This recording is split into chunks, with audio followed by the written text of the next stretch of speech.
Hello and welcome back to my YouTube channel. ഇന്ന് ഓശാന ഞായറായിരുന്നല്ലോ. അടുത്ത കൊല്ലം നിങ്ങൾ ഈ കൊഴുക്കട്ട റെസിപ്പി ഉറപ്പായിട്ടും ട്രൈ ചെയ്ത് നോക്കണം കേട്ടോ. ഇതിനായി 2 കപ്പ് ശർക്കര നമ്മൾ ഉരുക്കാൻ പോവുകയാണ്. അതിന് 1/4 കപ്പ് വാട്ടർ മതിയാവും.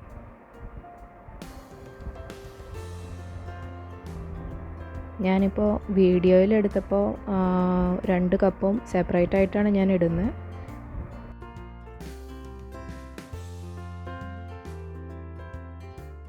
ഒരുമിച്ചിട്ടിട്ട് അലിയിച്ചെടുക്കാം. ലോ ഫ്ലെയിമിൽ ഫ്രൈയിങ് പാൻ വെച്ചിട്ടാണ് ഞാനത് ചെയ്യുന്നത്.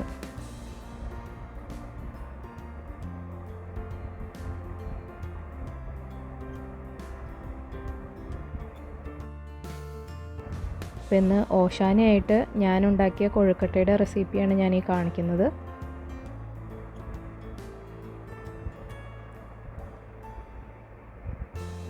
കൊഴുക്കട്ട നമുക്ക് ഈവനിങ് സ്നാക്കായിട്ടും ഉണ്ടാക്കാവുന്നതാണ്. അതുകൊണ്ട് നിങ്ങൾ എൻ്റെ റെസിപ്പി ഉറപ്പായിട്ടും ട്രൈ ചെയ്ത് നോക്കണം.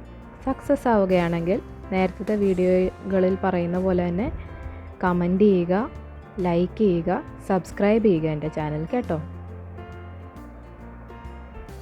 നന്നായിട്ട് അലിയിപ്പിച്ചെടുക്കാം നമുക്ക് ഈ ശർക്കരേനെ. അതിൽ ഈ പീസായി കിടക്കുന്ന ശർക്കരയുടെ കഷ്ണങ്ങളെല്ലാം നമ്മൾക്ക് അലിയിച്ചെടുക്കണം. അത് പ്രത്യേകം ശ്രദ്ധിക്കണം. ചെറിയ ചെറിയ പീസുകളായിട്ട് ഇതിൻ്റെ ഉള്ളിൽ കിടക്കരുത്. കാരണം നമ്മൾ കൊഴുക്കട്ടയുടെ ഉള്ളിലെ ഫില്ലിങ്ങാണ് നമ്മളിപ്പോൾ ഈ ഉണ്ടാക്കുന്നത്. അപ്പോൾ തേങ്ങയുടെ കൂടെ ഈ കട്ടിയായി കിടക്കുന്ന ശർക്കര കൂടെ കടിച്ചാൽ ഒരു ഇതുണ്ടാവില്ല. സോ അത് റിമൂവ് ചെയ്ത് നല്ല സ്മൂത്തായിട്ടുള്ളൊരു ഫില്ലിംഗ് ആവാൻ വേണ്ടിയാണ് നമ്മൾ ഇത് മാക്സിമം നന്നായിട്ട് മെൽറ്റ് ചെയ്തെടുക്കുന്നത്. ഓശാന തിരുനാളിൻ്റെ എല്ലാവിധ ആശംസകളും നേരുന്നു. വൈകിപ്പോയി അറിയാം, ഇന്നലെ ആയിരുന്നു ഓശാന, എനിക്കറിയാം. അതുകൊണ്ട് ബിലേറ്റഡ് ഹോസാന വിഷസ്. വലിയ നോമ്പ് എല്ലാവരും എടുക്കുന്നുണ്ടല്ലോ അല്ലേ? ഞങ്ങളൊക്കെ നോമ്പെടുക്കുന്നുണ്ട്. ഞങ്ങളുടെ മാരേജ് കഴിഞ്ഞിട്ടുള്ള ആദ്യത്തെ നോമ്പാണ്. അതുകൊണ്ട് ഞങ്ങളിത് എടുക്കുന്നുണ്ട്. കംപ്ലീറ്റ് പ്രൊസീജിയറും നമ്മൾ ലോ ഫ്ലെയിമിൽ വെച്ചാണ് ചെയ്യുന്നത്. ശർക്കര പാനീയം ഓൾമോസ്റ്റ് റെഡി ആയിട്ടുണ്ട്. ഞാനിനി ഇതിലേക്ക് 2 കപ്പ് തേങ്ങയാണ് ആഡ് ചെയ്ത് കൊടുക്കുന്നത്.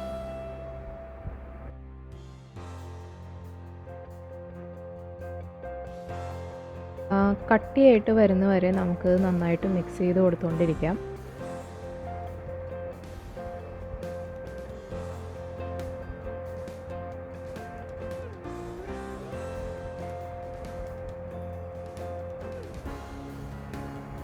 ഇനി നമുക്ക് ഇതിലേക്ക് ഏലക്ക പൊടിച്ചത് ഒരു 1/4 കപ്പ് ഏലക്ക ഞാനിവിടെ പൊടിച്ച് വെച്ചിട്ടുണ്ടായിരുന്നു.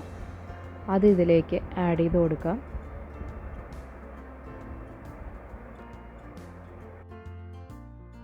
ഈ ഒരു ഇൻഗ്രീഡിയൻസിൻ്റെ കണക്കുകളെല്ലാം കറക്റ്റാണെന്നുണ്ടെങ്കിൽ, ക്വാണ്ടിറ്റി എല്ലാം കറക്റ്റായിട്ടാണ് നമ്മളിപ്പോൾ ഞാൻ ഈ പറഞ്ഞ പോലെ തന്നെ എടുക്കുകയാണെന്നുണ്ടെങ്കിൽ നമുക്ക് കറക്റ്റായിട്ടുള്ള എമൗണ്ടിൽ തന്നെ കൊഴുക്കട്ടയുടെ നമ്പറിന് കറക്റ്റായിട്ട് ഫില്ലിങ് ആയിട്ട് വരും. ഒട്ടും തന്നെ എക്സ്ട്രാ വന്നില്ല. കറക്റ്റ് എമൗണ്ടിനായിരുന്നു കൊഴുക്കട്ടയുടെ നമ്പറും ഫില്ലിങ്ങിൻ്റെ ക്വാണ്ടിറ്റി. ഇനി ഇതിലേക്ക് 1 ടീസ്പൂൺ ബട്ടർ അല്ലെങ്കിൽ 1 ടീസ്പൂൺ നെയ്യ് നമുക്ക് ഒഴിച്ചു കൊടുക്കാം.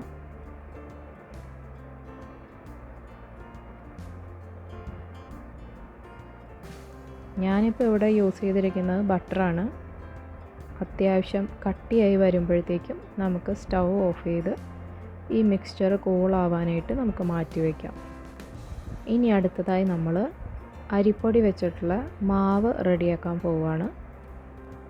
അതിനായി നമ്മൾ ആദ്യം 2 കപ്പ് വെള്ളം ഒരു പാത്രത്തിലെടുത്തിട്ട് അതിലേക്ക് 1/2 ടീസ്പൂൺ നെയ്യ് അല്ലെങ്കിൽ ബട്ടർ ആഡ് ചെയ്ത് കൊടുക്കുക. ഇത് നമ്മൾ എന്തിനാണ് ചെയ്യുന്നതെന്ന് വെച്ച് കഴിഞ്ഞാൽ, അപ്പോൾ അതിൻ്റെ നമ്മൾ കുഴയ്ക്കുന്ന മിക്സ്ചർ നല്ല സ്മൂത്തായിട്ട് കിട്ടും. സോ ദാറ്റ് ഫൈനൽ മിക്സ്ചറിൽ ഒരിക്കലും ക്രാക്കിംഗ് വരില്ല. നല്ല സ്മൂത്തായിട്ടുള്ള ഡോ ആയിട്ട് നമുക്ക് കിട്ടും.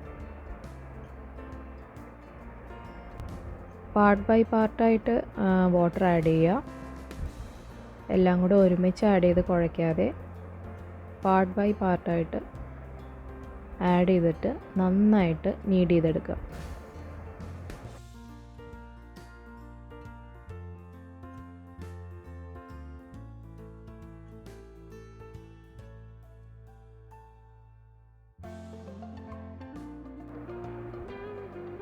നല്ല സ്മൂത്തായിട്ടുള്ള ഒരു ബോളായിട്ട് ഞാൻ അതിനെ മിക്സ് ചെയ്തെടുത്തിട്ടുണ്ട്.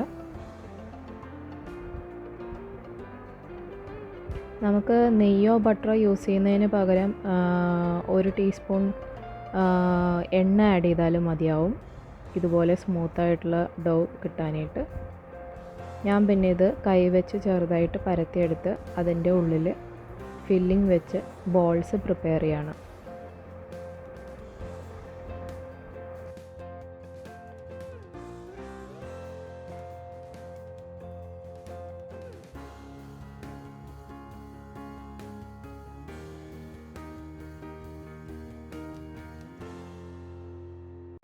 ഇതുപോലുള്ള ബോൾസായിട്ട് പ്രിപ്പയർ ചെയ്തെടുത്ത് ഞാനിവിടെ യൂസ് ചെയ്തിരിക്കുന്നത് ഇഡ്ഡലിച്ചെമ്പാണ്. ഇഡ്ഡലിച്ചെമ്പിൻ്റെ പാത്രത്തിൽ വെള്ളം അടിഭാഗത്ത് നിറച്ചിട്ട് അതിലേക്ക് സ്റ്റാൻഡുകളിൽ ഇഡ്ഡലിയുടെ സ്റ്റാൻഡുകളിൽ കൊഴുക്കട്ടകൾ അറേഞ്ച് ചെയ്ത് വെച്ച് അത് ഇറക്കി വെച്ചിട്ട് വേവിക്കുകയാണ് ചെയ്യുന്നത്. ഇഡ്ഡലിച്ചെമ്പിലല്ലാതെ നമുക്ക് നോർമൽ കുഴിയുള്ള പാത്രത്തിലും ഒരു ഓവനിലൊക്കെ വയ്ക്കുന്ന സ്റ്റാൻഡില്ലേ അതേപോലത്തെ ഒരു സ്റ്റാൻഡ് വെച്ചിട്ട് ഗ്രില്ലിംഗ് സ്റ്റാൻഡില്ലേ ചെറിയ ഗ്രില്ലിംഗ് സ്റ്റാൻഡ് ആ സ്റ്റാൻഡ് വെച്ചിട്ട് അതിൻ്റെ പുറത്തൊരു ചെറിയ പാത്രം വെച്ചിട്ടാണെങ്കിലും ഇതുപോലെ അടിയിൽ വെള്ളം ഒഴിച്ച് മുകളിൽ ആ സ്റ്റാൻഡിൻ്റെ മുകളിൽ പാത്രത്തിൽ കൊഴുക്കട്ടകൾ അറേഞ്ച് ചെയ്ത് വെച്ചിട്ട് നമുക്ക് സ്റ്റീം ചെയ്തെടുക്കാം. സ്റ്റീമിങ് ഒരു 10 മിനിറ്റ്സ് വയ്ക്കാം. നമ്മുടെ കൊഴുക്കട്ട റെഡി ആയിട്ടുണ്ട്. കൊഴുക്കട്ടകളെല്ലാം കുക്കായോ എന്ന് നോക്കാനായിട്ട് ഒരു നൈഫ് വെച്ചിട്ട് ഒന്ന് കുത്തി നോക്കിയാൽ മതി. അങ്ങനെ എൻ്റെ കൊഴുക്കട്ട റെഡി ആയിട്ടുണ്ട്. നിങ്ങൾ ഉറപ്പായിട്ടും ട്രൈ ചെയ്ത് നോക്കണം. എല്ലാവർക്കും ഓശാനയുടെ ആശംസകളും അറിയിക്കുന്നു. Thank you.